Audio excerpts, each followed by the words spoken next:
A teoria de Gaia é a visão que ele coloca até que a Terra é um planeta vivo, né?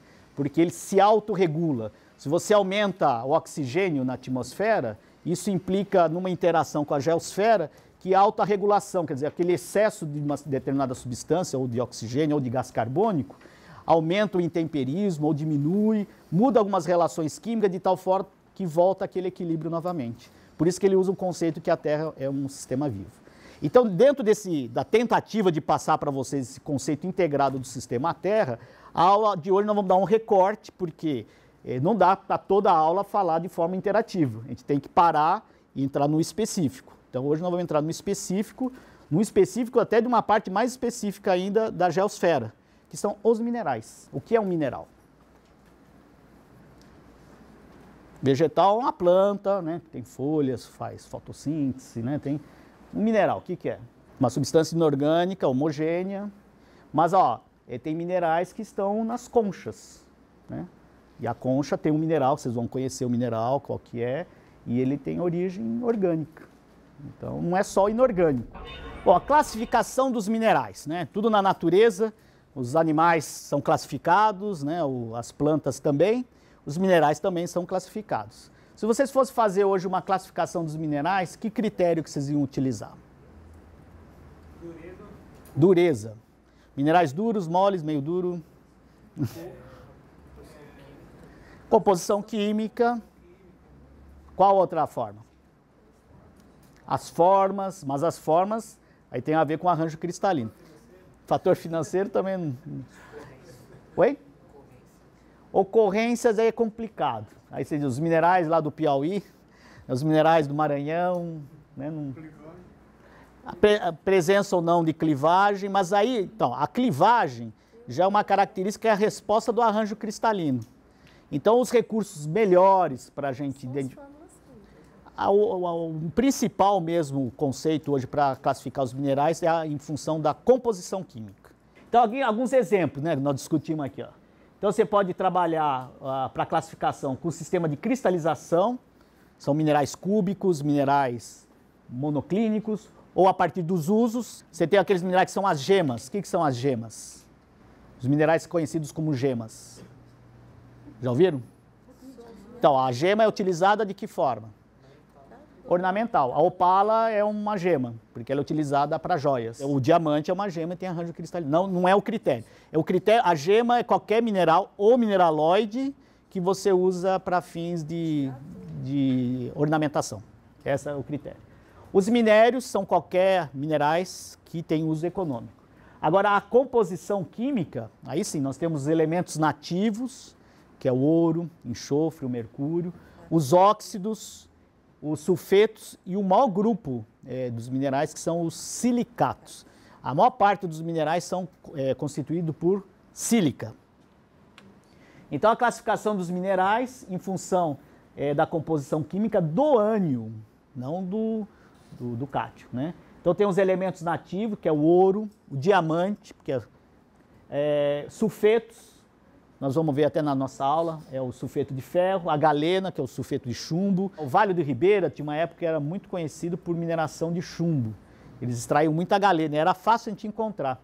Aí mudou a questão da sociedade tecnológica, não se usa mais chumbo. Onde que a gente usa chumbo hoje na tecnologia? E onde que a gente utilizava no passado? Que material que a gente usa chumbo? Inclusive até um problema nisso. Baterias, mas só que as baterias a gente tem a característica do quê? De reciclar. Então, o uso do chumbo caiu muito em função disso, né? Mas antigamente as tubulações das casas, o encanamento era de chumbo, e hoje é de PVC. Então mudou a tecnologia, não se lavra mais no mundo chumbo.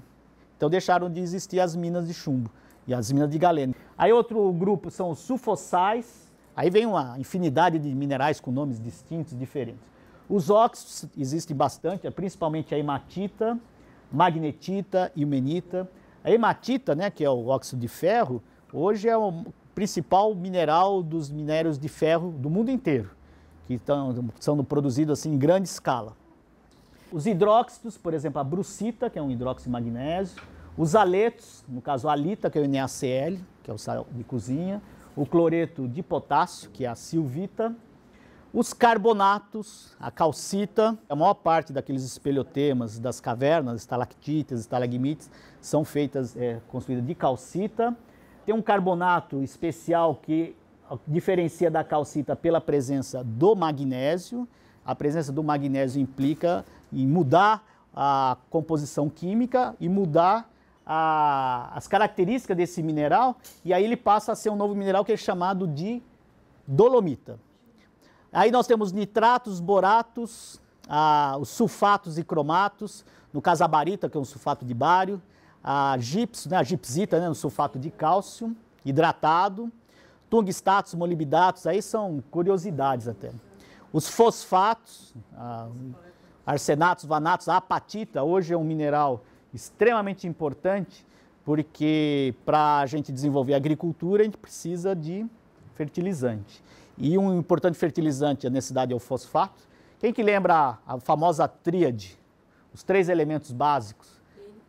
O NPK. N é o nitrogênio, P é o fosfato e K é o potássio. Inclusive nós temos no Brasil uma carência muito grande de potássio.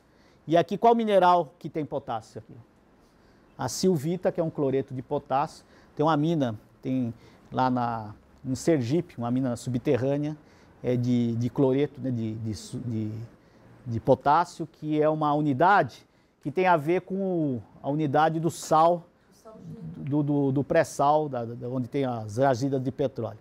E aí o grande grupo dos silicatos. A maior parte dos minerais são silicatos. O quartzo, que é o SiO2, o berilo, aí são silicatos que têm outros tipos de elementos. E aí a maior parte da natureza, feldspato, quase vários outros minerais são de silicatos. Aí é um exemplo aí, então, os elementos nativos, o diamante, o ouro, os óxidos hidróxicos, a bauxita, né, é um hidróxido de alumínio, não chega a ser um sal, não, um hidróxido. E o sal é de uma forma mais ampla, né. Os óxidos daqui é hematita. A hematita especular é aquela hematita tão bem recristalizada que às vezes ela dá um polimento que é utilizado como gema, como joia. A galena, que é o sulfeto de chumbo, aqui uma estibnita, e a pirita, que tem esse aspecto aqui dourado, lembra até o quê? É o famoso ouro de tolo, porque parece ouro mesmo, mas não é ouro, né? Nós temos os fosfatos, os carbonatos, que são bastante comuns, sulfatos, molibdatos, os aloides, aqui vários tipos de silicatos, olivina, a turmalina. Dentro dos silicatos, que são os minerais mais comuns, nós temos outra classificação, que é uma classificação, 97% em volume da crosta terrestre são do grupo dos silicatos. E aí, conforme o arranjo cristalino, principalmente em função do tetraedro de silício e oxigênio, você pode ter todas essas subdivisões aqui, que nós não vamos entrar no detalhe agora, mas vocês vão ter uma disciplina específica disso, que são os minerais e rochas.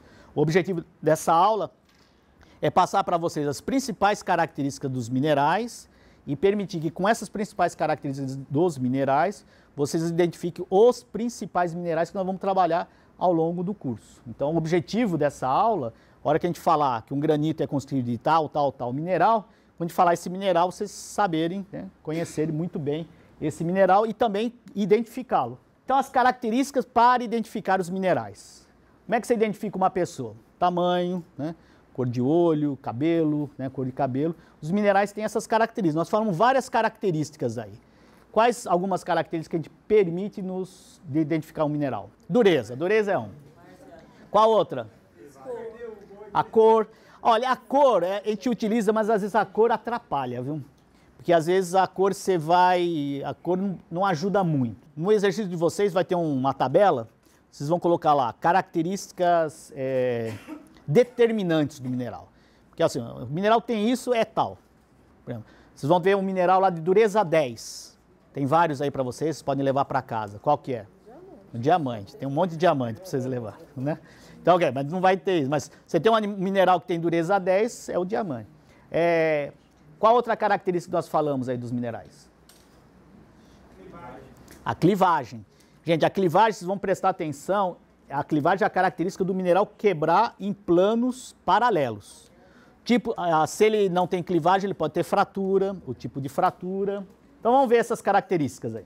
O quartzo é um mineral que não tem clivagem. Ele não tem clivagem. Então você olha ele quebrado, você não vai ver nenhum plano muito bem feito. Ele tem uma fratura irregular. Essa é a característica do quartzo. Então se você pega um mineral, você vê que ele tem clivagem, não pode ser um quartzo. O magnetismo é uma característica também. Tem um mineral, são raros esses, mas tem que com ímã ele... Então é a característica do magnetismo. Como é que se chama um mineral que tem poder de magnetismo? Quem que chuta aí? Uma magnetita, né? Então você pode passar o ímã em todos, um que grudou, né? O ímã do grudou, né? Desculpa. Atraiu, é uma magnetita. Então o hábito, o termo, para vocês entendem o hábito como forma? Porque hábito é uma palavra, geralmente o hábito o costume, né, que a pessoa tem. Mas em mineralogia a gente usa o hábito como a forma. Seu hábito é cúbico, seu hábito é laminar, prismático, né? A forma. Então o hábito é a forma do mineral. Se ele tem clivagem ou não, se tem uma ou várias clivagens, tem minerais que têm duas clivagens perpendiculares, e a hora que você martela ele vai quebrar em vários prismas. A dureza é uma forma importante, a densidade, né, um mineral muito denso, geralmente são os metálicos, a cor, né, pode ajudar, o traço, o que é o traço? Vocês vão ter uma placa de porcelana e vocês vão riscar o mineral na placa de porcelana. Se ele riscar a placa, o que significa? Que o mineral é mais duro que a placa, então ele não deixou o traço. Ele vai deixar um traço se ele for mais mole do que a placa de porcelana. Reação ao ácido clorídrico, qual é uma recomendação? Porque geralmente a mãe fala que não pode cortar na pia. E por quê? Já ouviram essa história? Que não pode cortar não pode cortar o quê? Não pode cortar limão na pia. Por quê? Não é que mancha, porque o limão é um pouco ácido, o sumo dele. Então tem pias que tem um mineral que com a acidez ele se dissolve. Esse mineral que dissolve, é o mineral que vocês vão identificar com a ação do ácido clorídrico diluído, é a calcita. Porque a calcita é o seguinte, a hora que você pinga o ácido clorídrico fraco, esse ácido clorídrico vai dissolver o mineral e vai soltar gás carbônico. E ele vai borbulhar. Então, agora cuidado até com esse termo, tem gente que fala que ferveu, né? Não é ferver, né? Qual é o processo de soltar gás? Como é que a gente fala? Que é igual o sorrisal, efervescência. Então ele tem a efervescência, né? Então se você tem uma pia que é de mármore, né? O mármore é todo constituído por mineral da calcita. Se você cortar o limão, aí vai dissolver. Agora, se for uma pia, como hoje, ultimamente são pia de outros materiais, né? Por exemplo, o granito, que é constituído de quartzo, mica e feldspato, você pode cortar limão que não vai efervescer. Então, uma das utilidades de geociência é não brigar com a mãe. Se for cortar limão na pia de granito, pode falar para ela que não vai acontecer nada. E já viu também, a mesma relação você pode usar gente afiando faca em pia de mármore.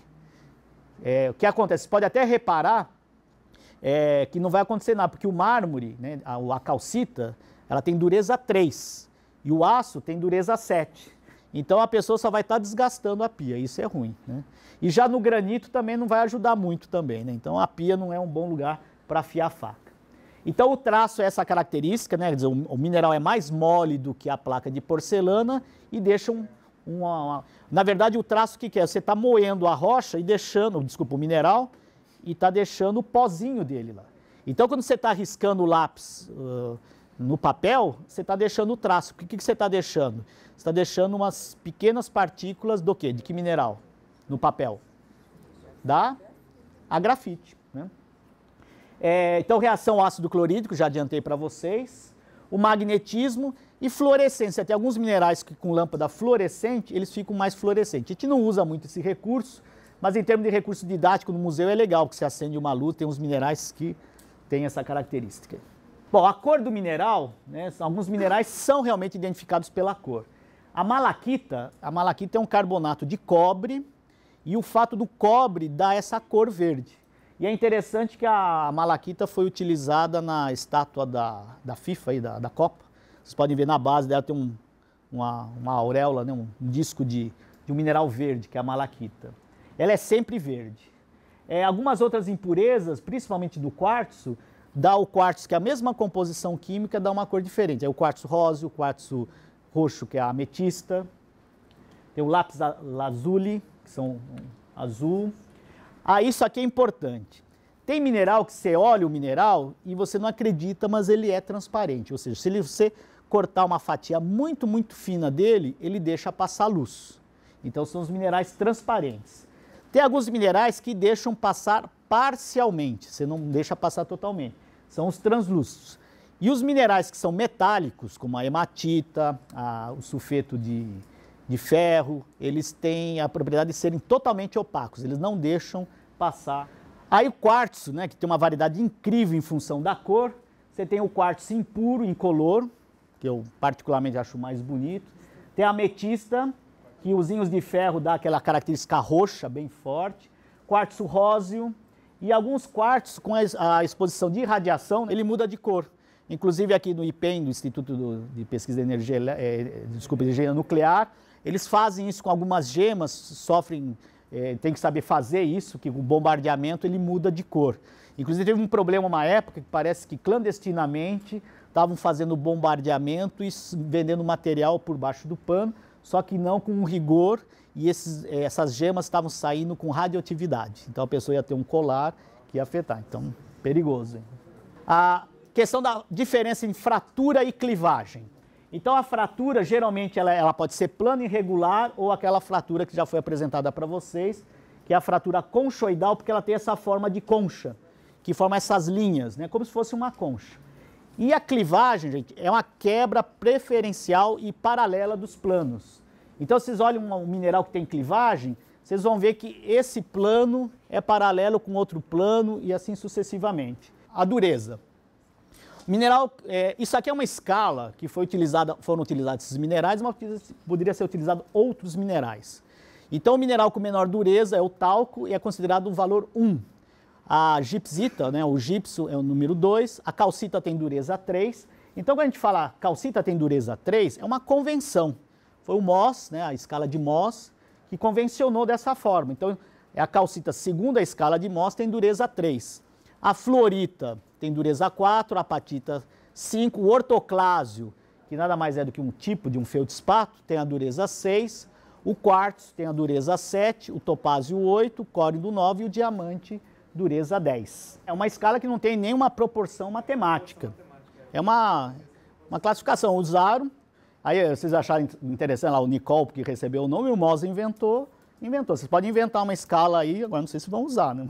Trabalhar com a escala de Mohs é um recurso interessante. E não só para trabalhar com um projeto educacional, ela é utilizada para identificar os minerais. Existe até uns kits, né, de umas ferramentas com escala de durezas que comparam. Não é o próprio mineral, mas é um aço feito de tal forma, calibrado com esses minerais, cada um desses tem aquela escala de dureza. Então você pode utilizar de forma mais refinada. E também a gente utiliza alguns materiais, por exemplo, a unha tem a dureza mais ou menos 2. Então a unha vai riscar o talco e a fluorita, né? Não, desculpa, o gipso. Nós temos aqui gipso, vocês vão ver. O alfinete tem uma dureza mais ou menos 3,5, que é um aço não muito resistente. O aço do canivete, uma dureza mais ou menos 5. O vidro, 5,5. E a porcelana, a dureza 6.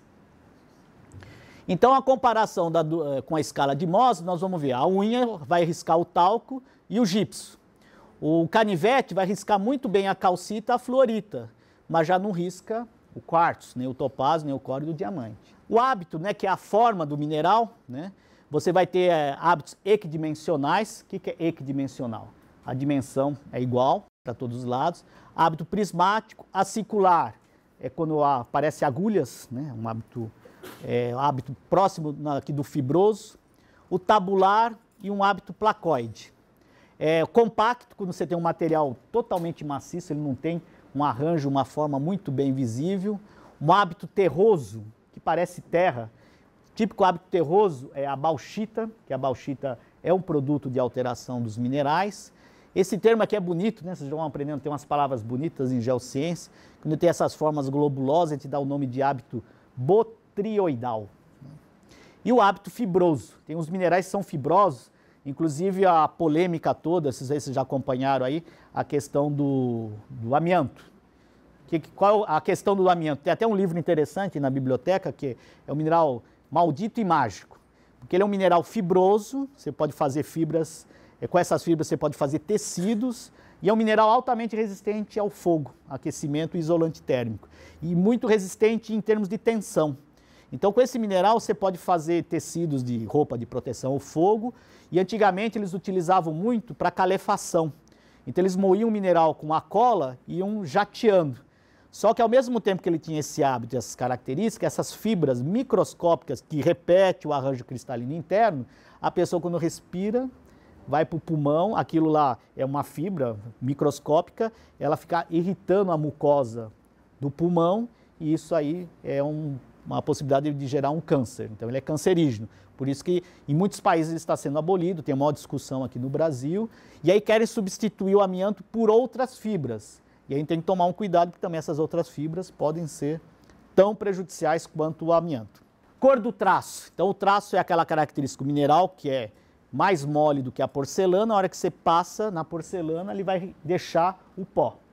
E é geralmente utilizado para os minerais metálicos. A galena vai ter uma cor de traço, a hematita vai ter outra cor. O brilho, né, ser um mineral, ele tem um brilho metálico, o próprio nome já diz, já identifica que é um mineral metálico. Não metálico é um brilho vítreo, sedoso, aquela coisa aparentemente meio gordurosa, resinoso, e quando não tem brilho, é um mineral que está com uma superfície fosca. A densidade relativa, tem até um recurso que você pode calcular, determinar, né? Você não calcula, você identifica a densidade de um mineral e você sabendo a densidade do mineral você consegue identificar também, né? A grafita tem baixa densidade, a densidade do quartzo entre 2 e 3 e geralmente os metálicos têm uma densidade maior, né? E o ouro nativo, uma densidade muito maior ainda. Aqui uma ideia, uma distribuição dos minerais na crosta. E a gente está vendo, então, grande parte são dos silicatos, daí os outros carbonatos, os óxidos, sulfetos e halóides representam apenas 3%. Agora, isso aqui vai ser interessante, vai ser uma discussão depois quando for trabalhar com a visão sistêmica do planeta Terra, que praticamente quase 60% da constituição da crosta, né, da crosta continental, vamos ver que é diferente, então não é aquela crosta que está no fundo dos oceanos, é a crosta que está nos continentes. Praticamente 60% é de feldspato, 13% são de piroxênios e anfibólios, que são os minerais que são mais para frente, e só 10% de quartzo, 10% de micas, 3% de olivina e 2% de outros minerais, né, que nós não vamos entrar em detalhes. Mas o que é interessante, que o mineral que nós vamos trabalhar muito na aula de hoje, que é o quartzo e o feldspato, vocês estão vendo aqui 11% na crosta é de quartzo e 60% é de feldspato. E aí nós vamos colocar uma questão para vocês, que na areia de praia, as areias no geral, se vocês tiverem curiosidade ou já tiveram, a maior parte dos minerais nas areias é de quartzo. Então, como é que a gente explica? Isso fica uma pergunta aí para frente. Se 60% da crosta é de feldspato, que é um mineral muito abundante, porque nas areias a gente encontra mais quartzo do que feldspato. Gente, esses minerais aqui, que tamanho que vocês acham que tem esses minerais? Isso é uma selenita. Qual o tamanho? Mostra na mão. Pequenininho. Que tamanho que vocês acham que tem esse mineral? Que tamanho? Muito. Por isso que a questão de escala é importante. Ah, então você já viu, pera lá. Mas ele falou muito pequenininho. Há uma montagem aí. Por isso que a gente, quando vai tirar a fotografia, põe um canivete, põe uma escala. Gente, ó, quando isso aí começou a ser divulgado na internet, muita gente achou que era montagem.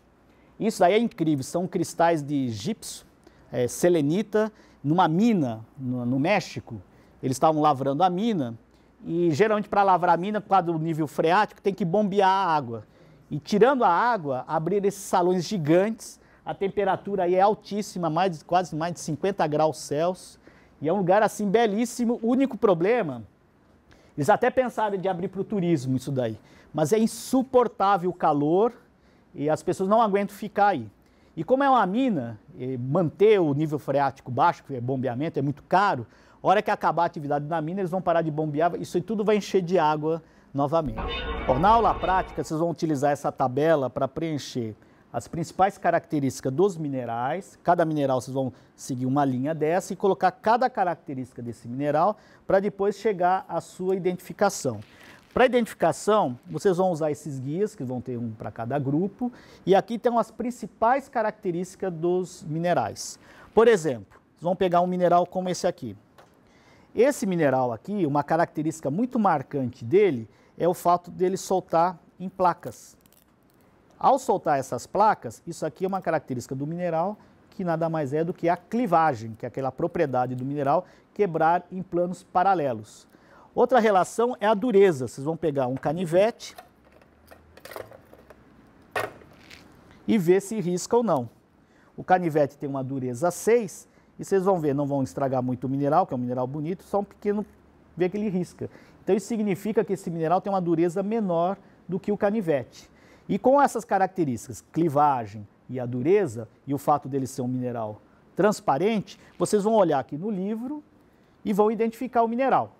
No caso, esse mineral, né, no final da aula, vocês vão ver qual é o tipo de mineral. Então, esse mineral, com as características dele, vocês vão conseguir identificar que ele é uma muscovita, que é um tipo de mica. Isso aqui é utilizado como um isolante térmico. E hoje, com o número de ferro elétrico é muito maior, não existe tanto mica desse tipo para fazer tanto isolante. É feito com outro material artificial. Outra característica também aqui importante, que é esse mineral, né? Ele tem 2 planos de clivagem muito bem definidos. Ao tentar ver a dureza, nós vamos ver que com o canivete ele risca, então ele é menos duro do que o canivete, então você chega a esse mineral, ele tem uma dureza 3, mas ele tem uma característica mais marcante para identificar, que é ao pegar um ácido clorídrico bem diluído, bem fraquinho, e ao pôr uma gotinha só, ele vai borbulhar. Isso significa que com a dissolução está liberando gás carbônico, esse gás carbônico está efervescendo, isso mostra que o mineral está dissolvendo. Então, com essas características, vocês vão chegar à conclusão que esse aqui é um mineral que é a calcita, que é constituída de carbonato de cálcio. Muito cuidado com o ácido, vocês vão ter um papelzinho aqui, vamos limpar esse ácido. Outro mineral aqui, muito comum também, mineral bonito, né, pela cor, preto, vocês vão ver que essas faces, na verdade, elas não são faces de, planos de clivagem, porque se você quebrar esse mineral, ele não vai quebrar em planos paralelos, como a gente viu na calcita e na muscovita. E esse hábito do mineral, essa cor e essas faces, permite identificar ele através de todas as características, e usando novamente o guia, você chega à conclusão que esse mineral é um mineral que é conhecido como turmalina. Outro mineral que também tem uma clivagem muito característica, que são a quebra dos planos, e também uma baixa dureza, vocês vão ver com o canivete, ele quebra, ele risca, é uma gipsita, né? Um mineral bastante transparente, esse brilho e a dureza e a presença da clivagem são características que permitem identificá-lo como a gipsita. Outro mineral aqui que é muito mole, né? Que você risca facilmente e tira um pó bastante sedoso, esse aqui é o talco, que é utilizado em função dessa característica. Outro mineral aqui com mais densos, vão sentir isso pela densidade, ele é brilho, né, ele tem esse brilho metálico, essa cor que lembra o ouro, inclusive isso aqui é conhecido como ouro dos tolos, isso aqui é uma pirita, que é um sulfeto de ferro. Outro mineral que vocês vão ver, ele tem uma característica com o ímã, vocês vão ver que o ímã atrai ele, então ele tem uma propriedade que é o magnetismo. Então, são raros minerais que têm essa propriedade, isso facilita muito na identificação. Então, esse mineral que é atraído pelo ímã, ou seja, que tem magnetismo, é uma magnetita, que é um óxido de ferro. Outro mineral bastante comum na natureza, esse aqui não é tão bonito, esse aqui também tem um outro, mas também não é tão bonito, mas dá para perceber umas faces, e a gente percebe que ao passar o canivete não consegue riscar. Então, ele tem uma dureza maior do que o canivete, ele tem uma dureza 7 e não tem nenhum plano de clivagem. E esse aspecto vítreo dele nos permite identificar que esse é um mineral que é muito comum na natureza, que é o quartzo. Esse aqui é um guia para a determinação dos minerais, né, de um autor que foi um professor aqui dessa escola, que é o Victor Lines, e um outro colega dele. Ele é uma chave de determinação de minerais, que conforme as suas características de dureza, presença ou não de clivagem e outras técnicas, é uma tabela que você vai fechando conforme as características até chegar a determinados grupos de minerais e conseguir essa identificação. E além da identificação, você tem várias características do mesmo. Bom, e aí com isso vocês têm as principais características dos minerais que permitem a sua identificação, que é a presença ou não da clivagem, que são a quebra de planos paralelos, a dureza, que é um recurso bastante importante, se ele efervesce ou não o HCl, que principalmente você permite identificar a calcita, a presença ou não de magnetismo, que aí permite identificar como magnetita. Então, através dessas características, vocês podem chegar, e esses são os principais minerais que a gente encontra na natureza, e ao longo do curso nós vamos falar vários tipos de rocha com esses tipos de minerais. Então, essa aula de hoje é justamente para vocês terem contato com esses minerais que são os mais abundantes e o que nós vamos estar trabalhando ao longo do curso.